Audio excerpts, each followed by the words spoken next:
Ça y est, la décision est prise. Le chronogramme des Assises nationales c'est au cours de ce mois de décembre 2021, à Bamako et dans les cercles et régions de l'intérieur. Les termes de référence ont été validés et communiqués par le gouvernement. Alors, place aux Assises de la refondation. Pour sortir le pays de la crise multidimensionnelle sévissant depuis 2012, les Maliens iront, du 11 au 30 décembre prochain, aux Assises nationales. Il s'agit du 11 au 26 décembre au plan local et du 27 au 30 au plan national. L'objectif est d'œuvrer à la refondation de l'État, à savoir trouver les voies et moyens nécessaires pour résoudre à la malienne la crise sécuritaire et sociopolitique ayant plongé le pays dans un chaos sans précédent et rebâtir les fondements de la nation elle-même. C'est ce qui est attendu pour pouvoir aller aux élections générales en toute quiétude. Face aux menaces existentielles de l'État et de la nation, le gouvernement de la transition promet d'œuvrer à la refondation des structures de l'État. C'est dans ce cadre que se situe l'organisation à tout prix de ces ans dans les communes, cercles et régions au cours de ces 20 derniers jours du mois courant.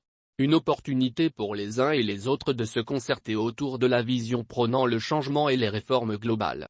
Ceci, en identifiant les besoins et exigences du moment, à diagnostiquer les vrais maux dont souffre le pays au plan sécuritaire, sociopolitique, économique, éducatif, etc.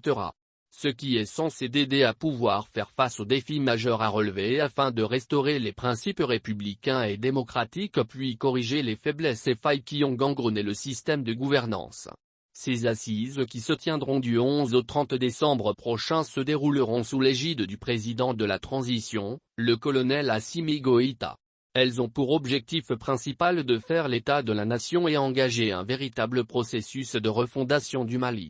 Il s'agira de tirer les leçons du douloureux événement vécu avec une synthèse des conclusions, recommandations et résolutions des différentes rencontres, forums, assises nationales, états généraux, conférences d'entente nationale, dialogue national inclusif, journée de concertation nationale sur la transition, de proposer un nouveau contrat national de stabilité sociale, politique, sécuritaire et économique en matière de gouvernance, d'avoir une compréhension commune des enjeux et défis pour le meilleur choix des réformes escomptées.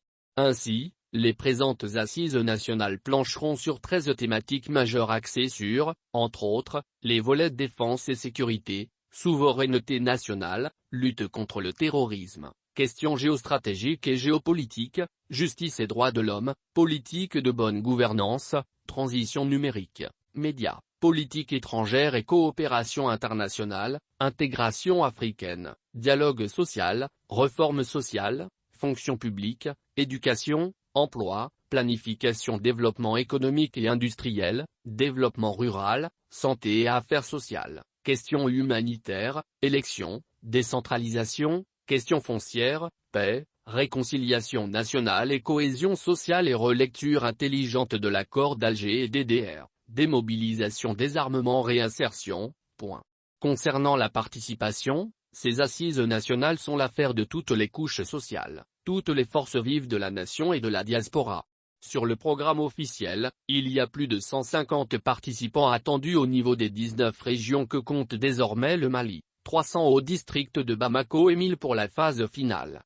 Des participants tous issus des différentes sensibilités de la société civile, de la classe politique nationale, des mouvements des femmes et des jeunes, et des Maliens de l'extérieur. Les travaux seront basés sur des panels d'échange et de sessions de communication et se dérouleront en séance plénière et en groupe de travail, le programme officiel préétabli.